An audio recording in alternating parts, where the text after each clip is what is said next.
Hello बच्चों। तो चलिए अपना प्रश्न पढ़ते हैं। सेलों के समांतर क्रम में किस प्रकार संयोजित किया जाता है? बाह्य परिपथ में बहने वाली धारा के लिए व्यंजक ज्ञात कीजिए। यह संयोजक कब लाभप्रद होता है? तो चलिए प्रश्न के लिए अपन एक चित्र का निर्माण करते हैं। देखिए यहाँ पर अपन ने एक चित्र बनाया। इस प्रकार अपन ने यहाँ पर एक अनंत सेल लिए, ठीक है, जिनका विद्युत वाहक बल ई है सभी का। ये एन सेल है अपन के, ठीक है। इनका आंतरिक प्रतिरोध सबका आर है। ये बाह्य परिपथ जिसका प्रतिरोध कितना है आर। इसमें धारा बह रही है अपन की आई, ठीक है। ये सिरा ए बी, इसी तरीके से ये सी टी। यहाँ पर अपन के पास जो है एन पदों में सेल संयोजित किए गए हैं। तो ये एक्स और ये वाई, ठीक है। अब देखिए यहां पर अपन देखते हैं ए बी शाखा के लिए विद्युत वाहक बल, ए बी शाखा के लिए विद्युत वाहक बल जो होगा वो अपन का कितना होगा ई। इसी तरीके से सी डी के लिए जो होगा वो भी कितना होगा अपन का ई। और एक्स वाई के लिए जो विद्युत वाहक बल होगा वो भी कितना होगा अपन का ई। तो यहां से अपन ये बोल सकते हैं क्या कि पूरे परिपथ के लिए, पूरे परिपथ के लिए विद्युत वाहक बल ई होगा, ठीक है। अब देखिए अगर अपन आगे की चर्चा करते हैं तो ए बी शाखा के लिए आंतरिक, ए बी शाखा के लिए आंतरिक प्रतिरोध वो किसके बराबर है आर के। तो सी डी के लिए भी वो किसके बराबर होगा आर के। तो एक्स वाई के लिए भी वो किसके बराबर होगा आर के बराबर होगा। तो यहां से अपन बोलते हैं पूरे परिपथ, पूरे परिपथ के लिए आंतरिक, सॉरी, आंतरिक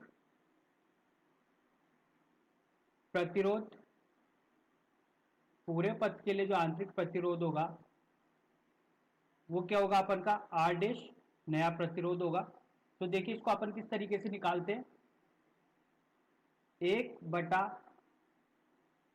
आर डैश बराबर एक बटा आर प्लस एक बटा आर प्लस कुछ समांतर क्रम में संयोजन के तरह होगा यहां पर एन पदों तक, ठीक है। तो जब अपन इसे हल करेंगे तो अपन को क्या मिलेगा एक बटा आर डैश बराबर एन बाय आर। तो इसको सोल्व करने पर अपन को क्या मिलेगा आर डैश बराबर आर बटा एन। यह अपन का आंतरिक प्रतिरोध आ गया है इस पूरे परिपथ के लिए, ठीक है। अब जैसे कि अपन जानते हैं कि जो धारा होती है अपन की, ये धारा आई बराबर होती है परिपथ का कुल विद्युत वाहक बल बटे कुल तुल्य प्रतिरोध, ठीक है। तो परिपथ का कुल विद्युत वाहक बल तो यही है, तुल्य प्रतिरोध जो होगा वो अपन का होगा आर डैश आंतरिक प्रतिरोध प्लस बाह्य परिपथ का प्रतिरोध आर, ठीक है। तो यहां पर आर डैश का मान जब अपन रखते हैं तो देखिए आर बटे एन प्लस आर, यह अपन को मिलता है, ठीक है। तो इस तरीके से अगर अपन यहां पर आई की गणना करेंगे तो अपन को मिलेगा एन ई, एन क्या है पदों की संख्या, आर प्लस एन आर। ये इस परिपथ में बहने वाली धारा है जब अपन ने एन पदों के लिए विद्युत वाहक बल को क्या किया या एन सेलों को क्या किया संयोजित किया। अब देखिए आगे यहाँ पर एक उदाहरण लेते हैं अपन। जब बाह्य प्रतिरोध का मान बहुत ज्यादा है आंतरिक प्रतिरोध से, इस वजह से आर अपन का क्या हो जाएगा, नगण्य हो जाएगा। अगर अपन का आर नगण्य हो गया तो यहाँ पर जो धारा मिलेगी अपन को क्या मिलेगी, एन ई बटे एन आर। तो जब इसको हल करेंगे तो क्या मिलेगा, ई बटे आर। मतलब अगर सिर्फ परिपथ में बाह्य प्रतिरोध होगा तो धारा होगी ई बटे आर के। तो ये क्या हो गई है, पूरे परिपथ में एक सेल की धारा, पूरे परिपथ में क्या हो गई है, ये एक सेल की धारा। अब दूसरे की बात करेंगे अपन। तो अगर अपना आंतरिक प्रतिरोध बहुत ज्यादा हो गया बाह्य प्रतिरोध से, तो यहां पर आर क्या हो जाएगा अपन का, नगण्य। ठीक है, तो जो धारा मिलेगी वो अपन को मिलेगी आई बटे एन ई बटे आर। तो इसको अपन ऐसे लिख सकते हैं क्या, एन गुणे एक सेल की धारा, हाँ, या अपन के ई बाय आर एक सेल की धारा है, एक सेल की धारा है। ठीक है, तो यहां से ये अपन को जो धारा प्राप्त हुई है वो कैसी प्राप्त हुई है, अधिकतम।